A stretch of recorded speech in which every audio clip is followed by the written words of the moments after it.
As most of you are being seated, I'd like to invite three young people of whom I'm deeply proud to step forward and share some news with you.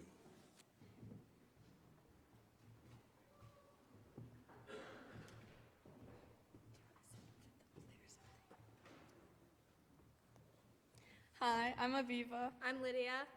I'm Emma. And we are all members of our church's youth group who set out on an objective to educate the church through a land acknowledgement.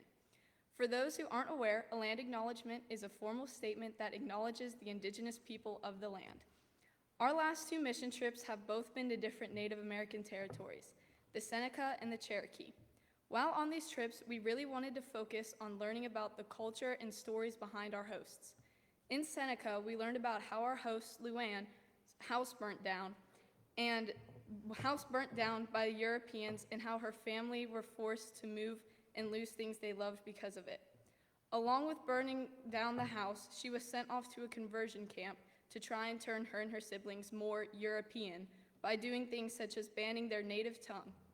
Last summer, the summer after the Seneca trip, the youth group went on a mission trip to Cherokee Nation, still going with the goal to learn more about their culture.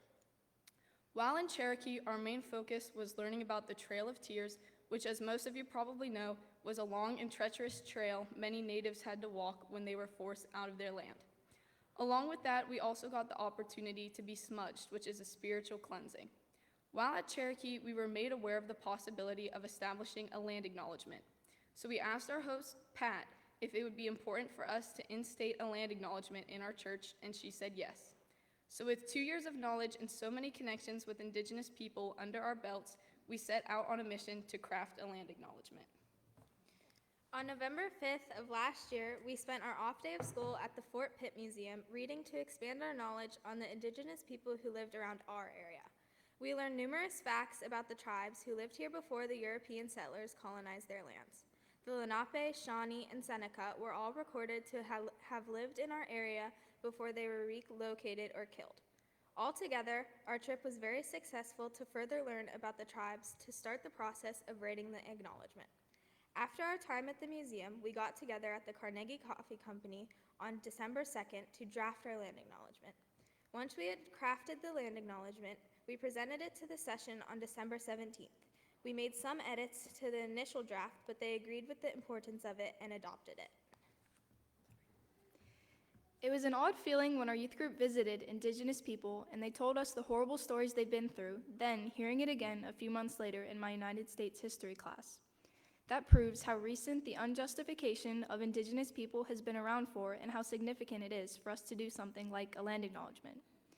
It's important to recognize and support the rights of Indigenous people and to honor their traditional lands because we are living over top of what used to be theirs. We also acknowledge their ongoing presence and that they are still advocating for their rights and preserving their customs and traditions to keep their heritage passed down. With that being said, this is the official land acknowledgement of the First United Presbyterian Church of Crafton Heights as of December 20th, 2024.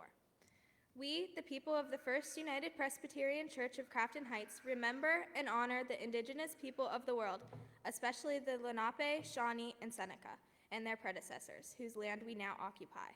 They were unjustly displaced or killed by people who abused their power through colonization and other means.